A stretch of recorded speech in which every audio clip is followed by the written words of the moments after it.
John Scalzi. How did I ever get by before you came along? I love this man, and I know I've talked about John Scalzi quite a lot recently on this channel, but that's because I only discovered his works a few months ago and I am devouring every single book he's ever put out one by one. I am obsessed. I got a bunch of John Scalzi books in paperback and I told myself I wouldn't pick this one up until it was in paperback. In the UK, that happens on Halloween. And I was recently in a brand new independent bookshop here in Glasgow. I saw it on the shelf in hardback and I couldn't resist. No, I actually did resist. I went, I'll think about it. And I left, like a grown-up. And then I went back a week later, it was still there. In fact, there were then 2 copies.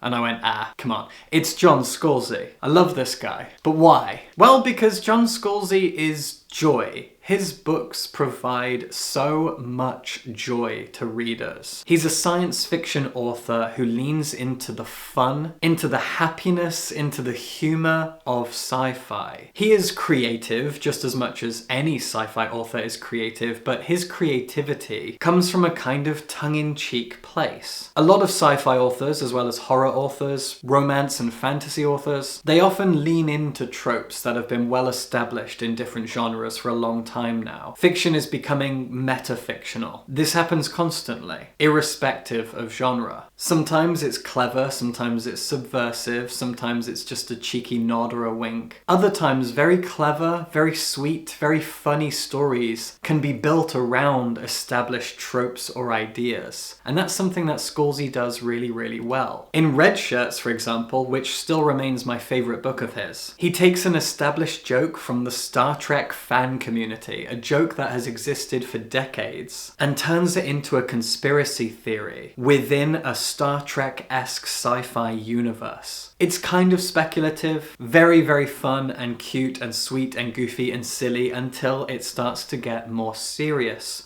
more drastic. And for that reason, this is a page-turner because it's fun and funny and those things get you addicted to a good story. But then it becomes a tantalizing conspiracy mystery that you have to understand. The Kaiju Preservation Society takes our love of kaiju and dinosaurs, takes the Jurassic Park formula, and turns it into something a little bit more modern, something original for this day and age. It's a book that has fun with our modern pop culture. There are 2 kaiju in this book, a male and female that the humans are trying to get to mate, and they are called Edward and Bella. This book is fun and funny, but it's also full of heart and character. And this is also a great example of John Scalzi showing his philosophy, his politics. It's a book that celebrates eating the rich. And now we have Starter Villain, more proof that John Scalzi brings me more joy as an author than anyone I've ever read, at least consistently. I read a lot and I get a lot of joy out of the things I read, but with John Scalzi, it's a guarantee. You might have an author like that yourself, where you know as soon as you open one of their books, joy is the thing you're going to feel the most. That's what's going to spill out of the pages and wrap you up like a blanket. You're going to just feel joy. Feel free to tell me in the comments which author does that for you the best, but for me, it's John Scalzi. And Starter Villain is a book inspired by James Bond villains. Now, I'm not a big fan of James Bond. I didn't grow up on the films, and whenever I watch one, I just kind of get the ick. A misogynistic white colonialist being sent around the world by his government while driving a very expensive car and killing off people with brown skin and facial deformities. It's not really my cup of tea. But there are so many tropes and aesthetics and ideas in the James Bond stories that are inarguably a lot of fun to explore. Hence the Austin Powers films, which I did grow up on for better or worse. And like Austin Powers, this is a fun and funny story that takes the concept of a villain as a career path and really runs with it. In Starter Villain, we have a man named Charlie. He's 32. He grew up in a small town outside of Chicago. He eventually moved into Chicago, became a pretty successful journalist, got married, but by the time he hit his 30s, he was suddenly divorced and out of a job. Now at 32, he lives in his childhood home and he works as a substitute teacher. He's not feeling great about his life, but he has a wealthy uncle who's just died. This uncle was not an eccentric billionaire. In fact, a very bland and uninteresting billionaire who apparently made his fortune building an empire of multi-story car parks. I think Americans call them parking garages. Big, tall things where you put lots of cars. Charlie's uncle owned a lot of them. Charlie's uncle was not an interesting man. He and Charlie were not close because Charlie's father and uncle fell out when Charlie was like 5, so he's never really known the guy. He doesn't expect to get any inheritance. In fact, it doesn't even cross his mind. His rich uncle dying doesn't immediately make him go, ooh, I wonder if I'll get something. But we know something's gonna happen, especially when right at the beginning of the book, Charlie goes to the bank to try and get a loan to buy his local bar so that he can escape his career rut entirely and do something new. Something for himself, something that he owns and can control. Something to ground him and offer him a fresh start. And he does get his fresh start, just in a different field. Starter Villain's quite a short book at about 250 pages. As are many of Scalzi's books, he writes on the shorter side, especially for science fiction, and I really, really appreciate that. I love that his books are short and to the point. The Old Man's War series are epic in scope, but they still don't drag on unnecessarily. I really, really like that about him. But that does mean that I'm going to spoil a few early surprises in Starter Villain.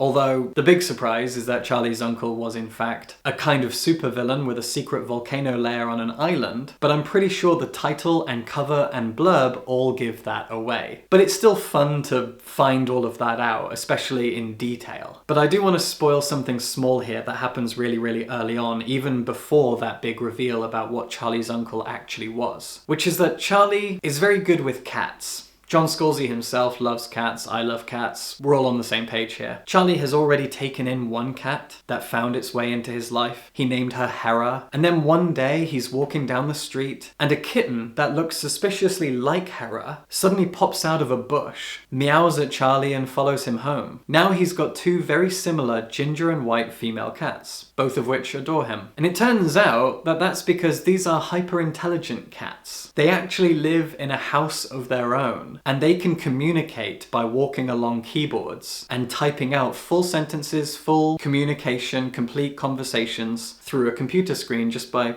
hopping along the keys. If you have cats and you've ever tried to sit at a computer, it rarely goes well, and this is a wonderful take on that joke. These cats are as intelligent as people, and they've been keeping an eye on Charlie, and they become key characters in this story. When Charlie inherits his uncle's business as a villain. That's your setup. And what's interesting about this book, and I do think that this is a real double-edged sword, is that Starter Villain is less a story and more an experience of exposition. All the way through this novel, Charlie is learning about his uncle's job, about the concept of villains as an industry, and how they work within global politics and economics. Starter Villain is mostly a script. It is endless conversation. Charlie asking questions, being told things, being taught things. There is so much more dialogue in this book than narrative prose. It's constant, and that helps the book move at a really good click. I often find when I start reading a book that I'll notice quickly if there's a lack of dialogue and instead there's just a lot of description.